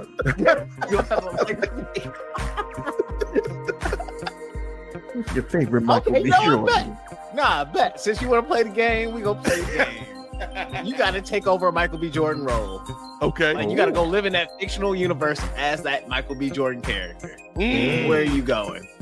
Okay, that's a good question, but it's easy for me. Come on, man. First. Go ahead. It's easy. It's easy for me, Gerard, because yes, like Michael B's got a lot of great characters in a lot of great fictional universes, but only one of those characters is A, the heavyweight champion of the world, and B, married to Tessa Thompson. I'm Adonis Creed on these streets. Dang it. Okay. Okay. Ray is like, damn, I should have gone first. I really should. I was thinking Creed all the way. But I know for certain is not going to be who he played in The Wire, because Lord knows I ain't trying to be in Baltimore. Downtown Baltimore. Shout out to Baltimore. I go up there every once in a while. But I think, and I've kind of actually adored this particular movie, but he played in the series. I'm not sure what role he played in the series, but if I had to be a part of this universe, I would be one of the football players in Friday Night Lights. Yep. That's a good pick. Yep. Texas I'm not high mad school at that. football player. Yeah. I'm stuck between two. You asked the damn question. 2 roles. I know I asked the damn question. I got 2. I'm stuck between 2. Like, do I want to be a vampire? And that's legit. That's what I'm leaning towards. It was like you had 3 picks. I'm like, I'm not getting stabbed and just get. Hey, heal me, homie. I'll say the deep speech, but then take me to the back and heal me, and just let me be in the shadows. Do not let me just die on this cliff like that. I'm sorry. Nah, we can work this out. I am your cousin. We can work this out. Let's figure it. Nah, but it's between Ken, because you don't really know him and Ken until the very end of the movie when he removes his mask, and he's been one of the secret agents that's been helping the whole time. Ken's this movie about like this kid who gets like this gun, and then they go to this precinct and this kind of shootouts happen and all this other stuff. And then Michael B comes at the very, very end of the movie, and he's like, "Oh yeah, I've been this secret agent the whole time doing my thing, and I'm really your futuristic self," or something like that, along the lines of that. So, like, and like time travel and all that, I could do that with him, or I could be a vampire. And so, and like, all right, let's play this game. If I pick Sinners, do I get to be both? Am I just now a twin? I mean, technically, they're both Michael B. Jordan roles. Yeah, but you one person out of it, though. You can't be both people. I mean, you have to pick one. Right now. Yeah. Also, I got to pick one role out of that movie if I'm gonna do that. Yes. Yeah. I'm gonna do Ken then, because I'm alive. Okay. I don't want to be a vampire, just be roaming the earth forever. It's cool to see stuff change, but also, nah, I'm good. Like, yeah, I got Mary with me, but yeah. Nah. Time travel sounds cool too. So I'm going with Michael B. Jordan out of Ken. Okay. I mean, technically, a vampire's a kind of time travel. It's just really slow time travel. Right. But you can't go back. You can't go back, but you can go forward as much as you want. That's so boring. Just real slow. And then at night, think about that. I don't want to be stuck outside, like indoors during the day. I could be out. I'm a night owl, but can't go to no WrestleMania. I need some sun too. I need to go to the grocery store. They closed now. How am I getting my food? That's what we're doing. You got to be Walmart ain't DoorDashing, brother. 24/7 no more. So like, how am I doing this? It's like, where am I going? So that DoorDash bill is through the roof. Through the roof. That's a good question though, Gerard. I like that one. But yeah, I beat you on that one, Ray. And I knew it was like somebody. I got to get to Creed before Ray gets there. Oh, and my mama Felicia Rashad. You know what I'm saying? Yeah, like you said, and he had money before he became a champ. Right. You know what I'm saying? You know, that one time my friend from back in the day came and tried to whoop my ass and took the title for a little bit, but you know, we made up after the fight. It's all good. I mean, you get the money, but you taking some hard beatings, man. Because Drago, and you taking beatings for things you didn't know was going wrong. Right. You taking beatings for past actions, and you got revenge trips you go to. Come on. The crazy thing about Creed, though, Creed kind of follows the Fast and Furious formula. Where like if you was a good enough villain in the movie before, they bring you onto the team because like Drago and Creed cool now. Yeah. I bet you, like, depending on Jonathan Major's situation, he might be cool when they come back. Maybe if they come back, yeah. But that's a good question. I like that one. Ray Williams, what you got for these Ducks, man? All right. Well, I'm gonna stick to music. Another question that came to my mind is, what is your favorite commercial jingle or just or song used within a commercial, and not like a licensed song, but like an original song? Okay. Like I was gonna go with TV themes. Hey, hold on, Ray. Let him cook. He was. Go ahead, Jerome. Go ahead, Jerome. I was like, get connected for free. Education connection. Get connected for free. Education connection. She told you her whole story, Ray. She told you her whole story. She was working part-time, wasn't making no money. She went on the internet and found the connection.com. That was a hit.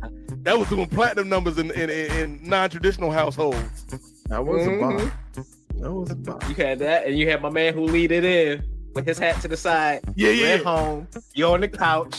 You ain't doing nothing. Why don't you do something for your future? And then she get connected for free. And then My thing was, why was he always out at night? Like he wasn't out during the day. It's like middle of the night on some random street corner. You ain't doing that. Like he's a vampire. You ain't doing nothing. He can do his work. I've been alive for 500 years. I know you ain't doing nothing. I think somebody had an interview with him, and he was like, "Oh well." The real story was like he was frustrated because they did that tape like over and over and over again, and so at the end, that's the one that they kept when he was mad. When he was just mad. It was like, sitting at home watching TV. You ain't doing nothing with your life. Is this the Scorsese of like college commercials? Like we gonna keep doing this until you get it right. Right. Now give me that emotion.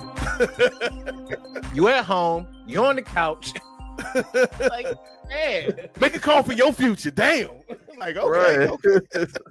Why you making it hard? It's easy. And then the walk off. Yeah, the walk off. He really went home. He said, I ain't doing this no more. He said, I'm done. Make it work. Yo, that's some good ones out there. Like the Education Connection one still hit. Your man, JG Wentworth gone platinum on these commercial streets. 877 cash now. I got a structured settlement rate, but I need my cash now.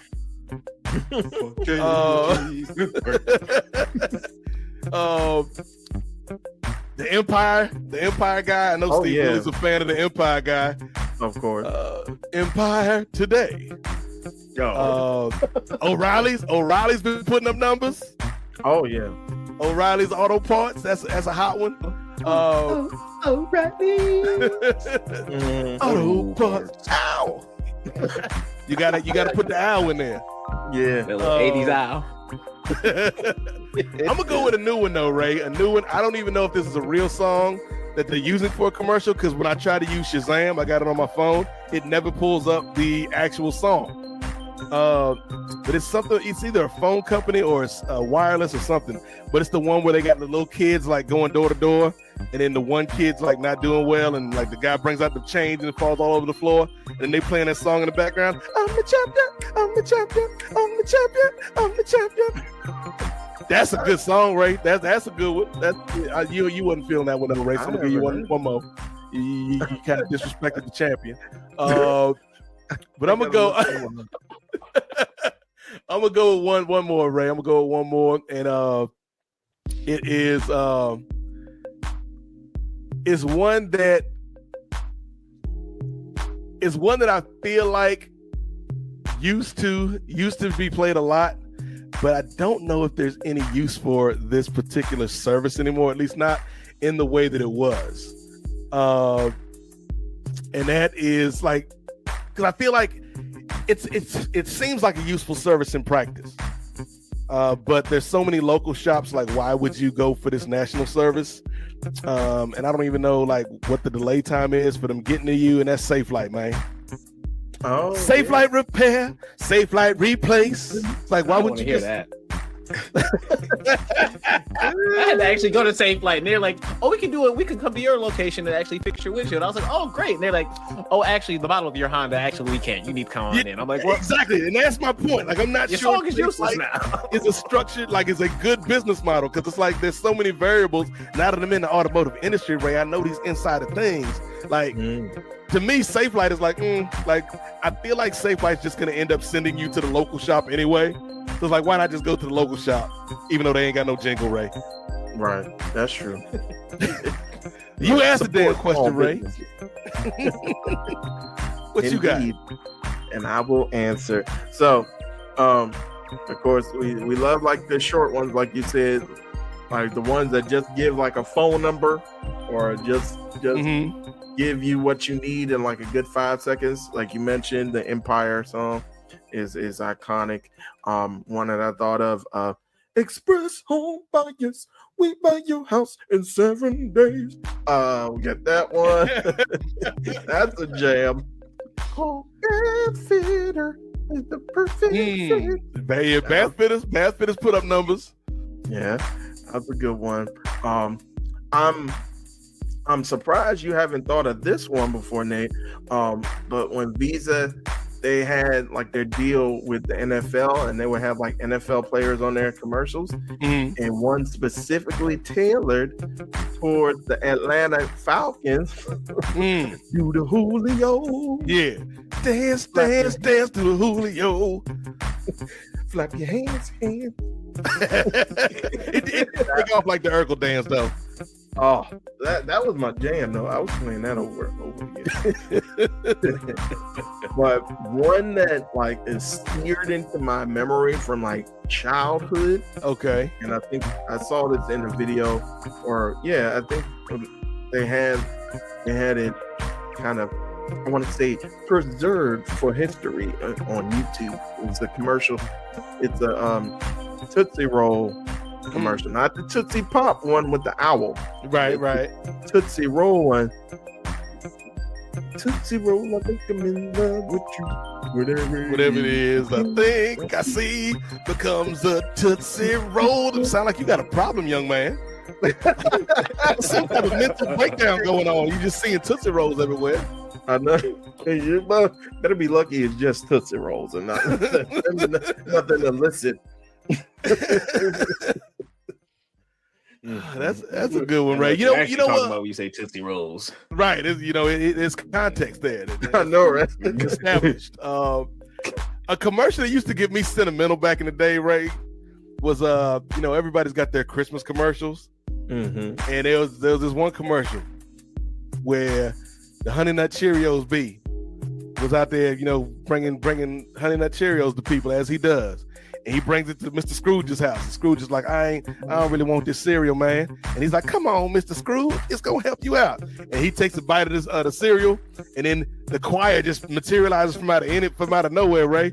It's a honey oven, Honey Nut Cheerios. And I'm like, a bowl of cereal can change a man's heart. Warm your heart. Warm your heart. Somebody get Donald Trump a box right now. See if that don't change the world. And his cholesterol. And his cholesterol. Because all he do is eat burgers apparently, and not the tofu burgers Ray's making. The bean sprout burgers. Bean sprout. And I'll be hating on my veggie, on my Impossible Whoppers. They're delicious. I've had Impossible meat that's actually. I will jump on the island with you, Ray. I've had Impossible burgers that have been pretty undetectable at times. I'm not going to just throw all Impossible, but I can't do the black beans. If my black beans is not in my chili, I'm sorry. So real quick, I have a story. This is a story from a choir trip we went on one time, right? So I was going to like two churches at the same time. So like I was at the traditional church, which was where I had been going. But and matter of fact, this ties into our guy Sinatra Royale, because this was his pops. His pops had started his own church. And so I was going there, you know, A, because, you know, I kind of felt more community there, and B, because I was helping them with the music and stuff. And so we went to this conference in Philly one time. And this was like when me, like this is when I was still in my Christian band phase, Ray. So me and my man Sinatra, we thought we was about to, you know, rub shoulders with so Rodney Jerkins, Darkchild, his brother was a Christian music producer, and so we thought we was gonna be in the mix and make some connections and stuff. And you know, the Truth Commission was there. You don't know nothing about them boys, the Truth Commission, Ray. You know, if you like Wu-Tang Clan, you'll love the Truth Commission. But we stopped at a restaurant before we got to Philly. And so I was trying to be healthy. Like I think it was like something that summer. I was like, man, I'm gonna lose 50 pounds, da da da da. And so we went to a restaurant, and I was like, you know, I really want a burger, but I don't want all the fat. I saw they had a mushroom burger. Like the patty was like a fried mushroom. And I was like, you know what? Let me try the mushroom burger. So I ordered the mushroom burger. My pastor ordered like a bacon cheeseburger. I think I got cheese and bacon on my mushroom burger. So I'm sitting there. I take a bite of this mushroom burger. I'm like, yo, you can't even tell it's not beef. And then pastor just kind of looks at his plate, looks at my plate, looks back at his plate. And is like, I could do. Nate, they got your burger. You got my burger, man. Oh, and I was like stuck for a second. I was like, like I only bit off this one side, Pastor. I can cut it right. So then he was like, no. So I ate my burger. I had my mushroom burger that he didn't touch. That was like wrapped up, and he had to order another burger. So it's like, yeah. I was like, man, mushroom burgers, they doing it big. Like you can't even tell it's not beef, Gerard. Man, the fact that I already knew what was going down. The second you said he looked down at his, I was so happy too. I was like, this tastes like a real burger. And then he's like, oh my goodness. Well, how was the mushroom burger?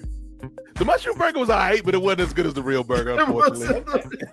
like it might have been different if I had the mushroom burger first or only, but I had something to compare it to. And it was like, you're not the real thing. But my question, Ray Williams, for the group, as we finish feeding the ducks in the pond, you know, bringing it back, it is Memorial Day. You know, it's a day not only to remember our soldiers, men and women that have lost their lives in service to this country, but it's also a time for gatherings and cookouts, if you will.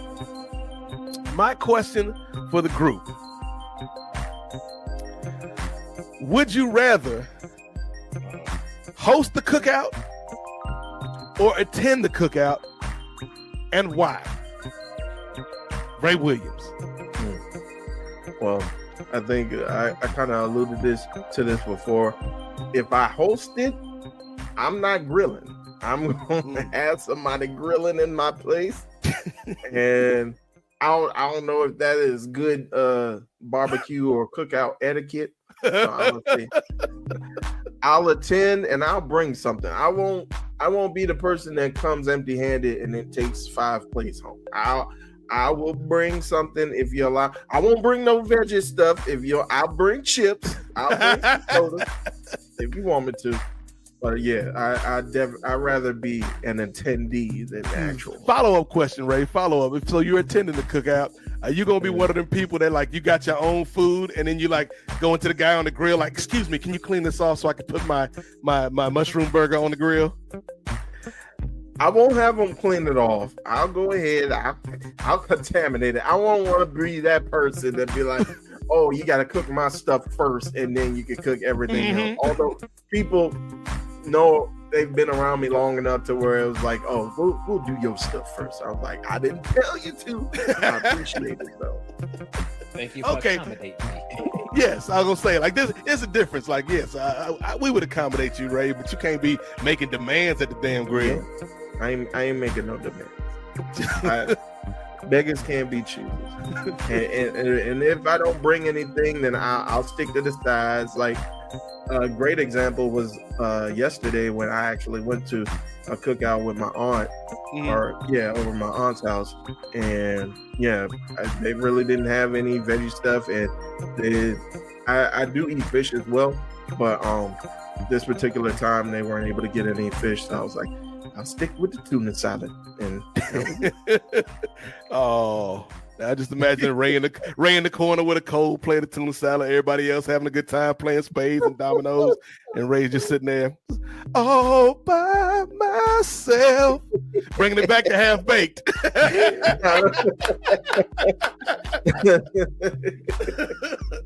Oh, Gerard, would you rather host the cookout or attend the cookout?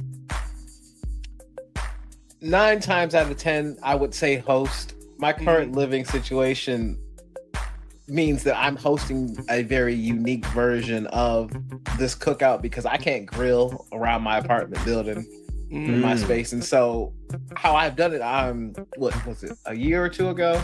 Might have been last year. I'm very unsure. But one of these last Memorial Days, I float down the river here in town. We have a river called the Huron River that floats literally all the way through my town. It's the one I kayak on. It's about 3 miles long. I have some inflatable tubes, and so we get the inflatable tubes. I get my large JBL speaker. We get a cooler. Each of my tubes have coolers. So what we do is we pack all the food and the grill at the end of the river. We float the whole river, which is about an hour and a half to 2 hours. So you get your water park experience. At the end of the river, we pull out somebody has a truck with my grill, a couple coolers with the meats, the foods, all that. People bring their potato salads and then we eating outside with it. But it's not by the river. We come like closer into this park area where they have like grills and whatnot, and then we can grill there. So that's my cookout. Once I get a home, I'll host a cookout easily at my house and it can just be chill like that. But right now, that is my version of the cookout. And so, yes, I would love to, and I love to host it because I got it from my mama. I keep it a buck. She's hosted a lot of things that I grew up watching her do. And so I love hosting for that reason. Okay.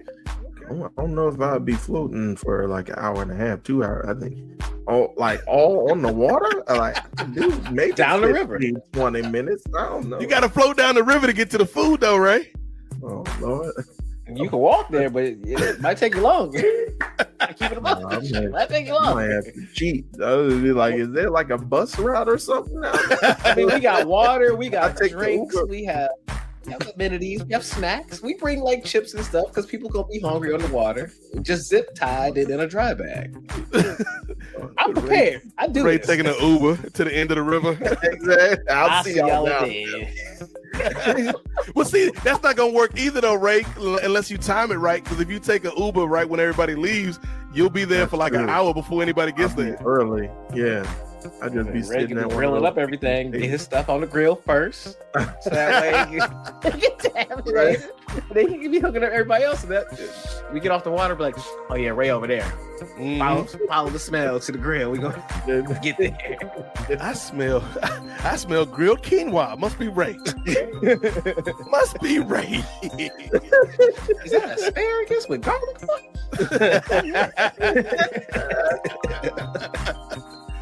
Oh, I asked the damn question, Ray Williams. You gotta answer. I gotta answer it. I'm kind of with Gerard on this, but I'm gonna cheat a little bit because I do like hosting, but I think the older I get, the less I like hosting at my home, unless it's like a small group. But in my mind, I'm thinking like a double-digit number of people. So I like going to the park that's like maybe 10 minutes away from the house and having to cook out there. Because it's a lot of stuff I got to put stuff in the car and take it down there and everything. But it's a lot less cleanup afterwards, particularly when folks be sipping. Because, my kind of parties, Ray, we going to be sipping, Ray. And so it's like, just for the sake of not having to clean up after the cookout, I would host it at the park. And there's something about the little grills at the park. It feels quaint, right? It feels old fashioned. Like instead of having like the big old grill, it's just these random ass little grill cubicles that they have stationed in the park. And so I like that. You just have everybody bring what they want to get thrown on the grill. Bring your own drinks because I'm not paying for nobody's habits. And we just have a good time, Ray, and just reminisce about the old days, man. Reminisce about that time when we was in high school and that nerdy kid started a dance party and we all knew the steps, Ray. We all knew the steps. And then after we didn't know how we knew it. All I know is like his best friend had a baby sister and she went upstairs one day and never came back down. It's a lot of weird stuff that happened in that town. That nerdy kid had a machine that turned the police never. And it's weird because his daddy was like a police captain and he didn't even investigate his own daughter's disappearance. Was he involved with it? It's just a lot of weird stuff happening in that town, Ray Williams. But you know what? I had to get out of that town. That's why we having to cook out at this park. And after we finished eating, and everybody's had a good time. Everybody's had their fill of drinks and food. We keep walking down to the pond, and that's where we feed these. I had to wait for the music to come back in, and that's where we feed these damn ducks on the pond. Cut the music, Ray Williams. We did it again. Indeed, that was a real abrupt cut. That was like. That was that Saturday night's main event. We'll see you at Money in the Bank. We're gone. Like, we're out of time, folks. Like, they didn't let that angle breathe at all. We gotta go. Like, y'all just gonna announce this tag team match and go to commercial. Like, stay tuned for your local news. Yeah, and that was the big thing. I didn't get a chance to mention it earlier, but I was like, man, they just made Jay look like a goof. His music was still playing, and Cody like, cut it off. I got something to say. Cody was like, I seen how much time we got left on this damn broadcast for all these commercials. Let me handle this, Jay. Because they were running the credits and everything. Right. Put your hands down, Jay. I gotta say something. Stop. Leave it to a pro kid. Because the local news is coming on in 5 seconds. Right. In our top story, local performer Powerline was spotted on stage when a white substance fell out of his pocket. More news to follow. It's my prerogative. I made this money, Goofy. You can't tell me what to do. We out of here, Max. It's like, no, Max, don't go with him. You're gonna end up somewhere you don't want to be, Max.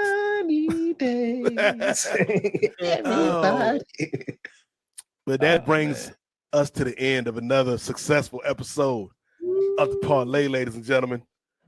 If you enjoyed what you heard here this week, whether you watched it live or whether you're listening in the future, subscribe to the Patreon, patreon.com/Nefarious Media Network. $5 gets you in the door. If you want to pay more, we won't stop you. We're on the drive for 500, right? 500 patrons and 500 YouTube subscribers. Those are our stretch goals for the rest of the year. And if you want to help us accomplish those goals, sign up to the Patreon, subscribe to the YouTube, and if you've already done those two things, share the show with your friends because we got a lot of stuff we got cooking besides Ray's Mushroom Burgers. But yes, before we get out of here, let's go around the horn one last time to the Michael B. Jordan aficionado himself, Gerard Downtown Brown. Anything you want to promote, brother? Anything you want to say before we get out of here tonight? Nah, just keep me locked in. Keep locked into Nefarious. Help us reach our goals, especially that drive to 500. But otherwise, get ready for Ring Theory episode 3 coming out next month. Ramping up and getting ready for that. Outside of that, we are maybe by the time you see me next, I might be in a new location, so no more boxes and all this other stuff around me. But hey, we'll see. I might even have more boxes by the next time. Then we'll find out. But it's always an honor, y'all. No doubt, no doubt. This brother said he moving on up to the east side to a deluxe apartment in the sky. Ray Williams. No. Don't give away. That'll be my next question. The theme songs. There's so much we got on the table for future episodes of the Parlay. Ray Williams, what you got going on? I know we dropped a new episode of Spinning Black Fists, aka Styles Break Fights, aka the SBF podcast today with you and Chinyere Okafor. So, anything else you want to promote, brother? Oh, well, that's the primary stuff. Like you mentioned, SBF dropped today, please. If you're into MMA, we talked about UFC 316. We talked about the fallout from the main event. We talked about two divisions, welterweight and lightweight being shaken up. We talked about the once newly announced relationship, or I guess partnership, between Turki Al-Sheikh from Saudi Arabia and Dana White, or TKO, and now that already being thrown into question with the Canelo and Bud Crawford fight being put under a different promoter other than TKO. So is there trouble on the waters already? We talk about all that stuff and more on the SBF podcast with myself and Chichi Okafor. Of course, continue to support us here at Nefarious Media Network on all of our platforms, not only patreon.com// Nefarious Media Network. Get it? Say it correctly. But also wherever you go on social media, you can find us on TikTok, you can find us on Instagram, you can find us on X/Twitter, where I'm starting to put out more content. And as Brother Nate mentioned in our previous broadcast before on the Kings of Sport proper and on Ring Theory, with the support of us getting to 500, that'll hopefully support getting more people involved as far as production. We will help even the load out a little bit, but I'm still trying to work diligently and work hard so that I don't get replaced. Please don't replace me. I mean, you know, I can't make no promises, Ray. You know, everything's negotiable in this world. But no, Ray's been doing a great job, man. Check out the clips that Ray's been putting up on YouTube and on our social media outlets. You know, just little morsels, little snippets of what we give you each and every time here on the Nefarious Media Network. We're giving you that truthful, thoughtful, turned up commentary on the world. And yeah, for me, obviously, Nefarious is the home base. So Kings of Sport, Avengers Initiative, we'll be back soon talking about Thunderbolts. Ray, you know they're the new Avengers, right? I don't know if anybody told you that, right?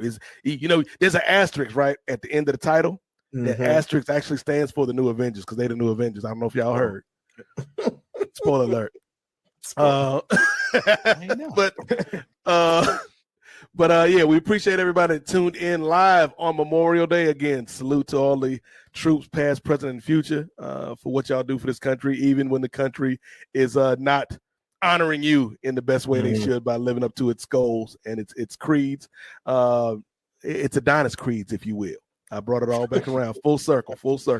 But yeah, if you want more from me personally, check me out on Twitter at @8 MOZAIK at Nate Mosaic. Check me out on Blue Sky, Nate Mosaic 757, and IG Black Nate BLAQUE_8. And that's where I'll be. So for Ray and for Gerard Downtown Brown, we appreciate y'all for checking out this edition of the Parlay, and we'll be back next week with something else we don't know yet. You know, that's how we kind of plan things one show at a time, ladies and gentlemen. That's what we do around these parts, at least until Jordan dumps Bill Belichick and becomes like the manager here at Nefarious Media.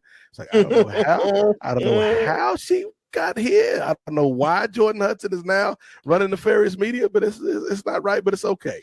But until then, keep it locked here, man. Again, subscribe to the show, subscribe to the Patreon, the YouTube, and share the show with your friends. I was gonna end this with like the Major Payne laugh that he does at the end of the movie, Ray, but that's way too much. Like I ain't got the Damon Wayans chops. Because that again is something small and it like shouldn't work, but the way he just like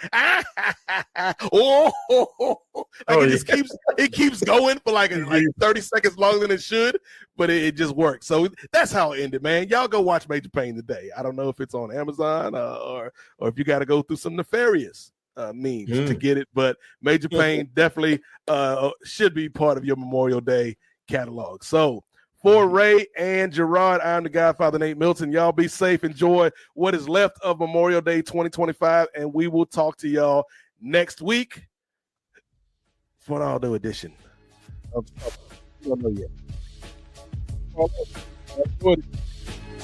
Hey, them bean sprout burgers. Extra cheese.